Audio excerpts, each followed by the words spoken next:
Welcome back to Laura's Holistic Kitchen, where it's not just about the food. And I want to share a little bit of a story of my experience and what I have been through and what has gotten me to this point and how I can help you just feel good, an overall sense of wellness. I know I've said this before, but wellness means the practice of feeling good. And there's so many facets to that. Like, it's not just like one size fits all and a magic pill and here you go and you're going to feel better tomorrow. So there was a time when I was hurting, when I was numb and I didn't feel comfortable in my own skin. I would actually numb myself out with a lot of substances and food addiction. Now I want to show you how I found my way back. And it's been going on at least 8 years. 8 years of feeling solid. And I won't say that there aren't waves coming to crash at me and I don't have obstacles to go through, but it's 8 years of being able to manage my happiness. And I even get that question a lot. People always ask me, like, are you this happy all the time? Like, you're just so positive and optimistic. And you know what? It's because I've been the lowest of the low that I know how to catapult into the other side. And it's all about how we see things. It's all about our perception. So this is, I think, my main message of how I can help you get to that point, because it is possible. It's more than just possible. It's probable. And I just want to share with you my experiences. One, first and foremost, is that you don't need to be perfect. We always say, like, I'll wait until when, and then fill in the blank. Like, I'll be happy when I get the house, or I'll be happy when I move out of state, or I'll be happy when I get married and have 2 kids. Like, fill it in with whatever it is that you think of, like, I'll be happy when, and it's not about that. It's going inside and being happy now, finding a way to figure out that happiness right now and being grateful for all the things that you do have. I think there's just so many pillars to this. And one of my awakenings, because I've had several, one of my awakenings was a breakup. And I was going through a harsh breakup in my later years in life, where, like, you don't think like that should be something that you're dealing with. But it hurt. And there was a lot of emotions that came up. And I was so blessed and lucky that I literally asked out loud, like, please help me with this. Please show me what it is that I need to do to overcome this. Because if I shoved it underneath the carpet and acted like it didn't even exist, then guess what? It's going to bubble up later. It's going to come to the surface later. And now I'm just so grateful that I asked for that divine help. And I received it. I received it in the form of real life right here on this earth. Like, I received it in a mentor. I received it in having the time to work on myself. I received it in being a single mom and being able to be with my child and having him show me things that I needed to learn about myself.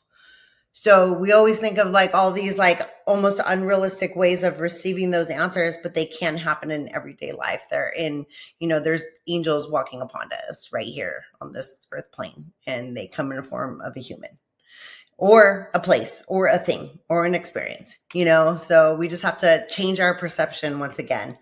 I found that cooking was my form of meditation. Cooking is my meditation zone, where I'm busy working with my hands, but it allows me to process. It allows me to come up with ideas. It allows me to think about how I'm feeling and go inward.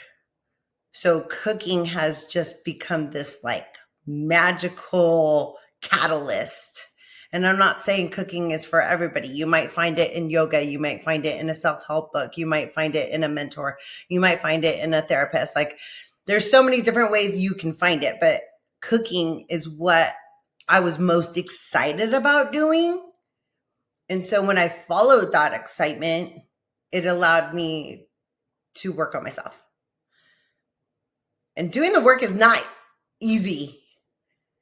It's not fun either. People think it's like, oh, I'm enlightened and I have all of these, but it's not pretty. It comes with a lot of ugly cries, a lot of questioning, a lot of why am I here? What's my purpose of living? And I think a lot of people don't even think about that. They just go through about their life, and it's kind of like the hamster wheel cycle of I just got to eat, sleep, work, and then take care of the kids, come home, cook dinner, and then rinse and repeat. And I think there's just so much more to this earth human experience than we even thought possible.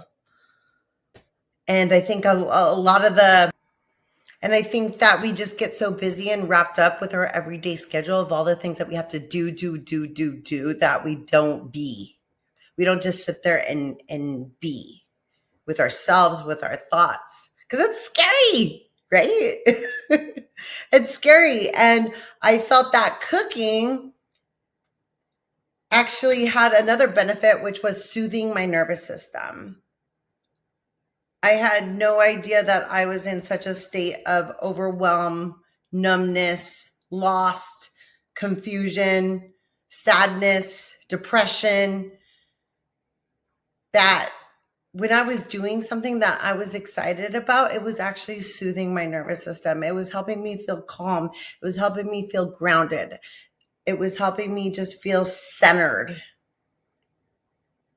And as like hyper and wild as I may be or act out in everyday life, like I feel really connected in my core, just strong. But once again, it took many, many years of practicing. That's why they call it a practice. With many things, they call it a practice. Even with doctors, they call it practicing. Like you're always finding new ways. That's why it's the process of evolution. That's why we're growing. We're here to grow. Like if you took my teenage brain, compare it to my brain now, like there was just so much evolution, so much growth. And I have to give myself credit that I learned so many lessons, and it was the hard way. It wasn't like the straight linear path that one would think. It was taking the twists and turns and the ups and downs on the roller coaster ride. And I still take that roller coaster ride, but I wouldn't have it any other way because I know how to navigate it now. And I know just so many more tools that I'm working with that I had no idea existed. And I think that's one of my biggest thing is to share with everybody who wants to change that you have to learn some tools. And our food system is very questionable. Something just isn't right. So instead of whining and complaining about it, I want to hear to create a new one. I want to be that trailblazer. I want to be that way shower. This is how we change the system, because you can't fix what's breaking down right now. We have to build a new one. So we're going to wipe it out and we're going to create new. And so that's why I want to teach people how to grow microgreens, how to grow your own food, how to read labels, how to know the difference of what your food is sprayed with when it says organic or non-GMO or all these labels that we get overwhelmed, and what is right and what is the truth. Because I'm not here to tell you what the truth is. I'm here to share my truth and speak my truth from pure, authentic experiences. And if it resonates with you, great. And if it doesn't, that's okay too. It's just planting that seed. And maybe there might be some growth to it, right? Using our intuition, using our heart, because we know the answers inside. Whenever people ask me like numerous questions, I'm like, well, what do you feel?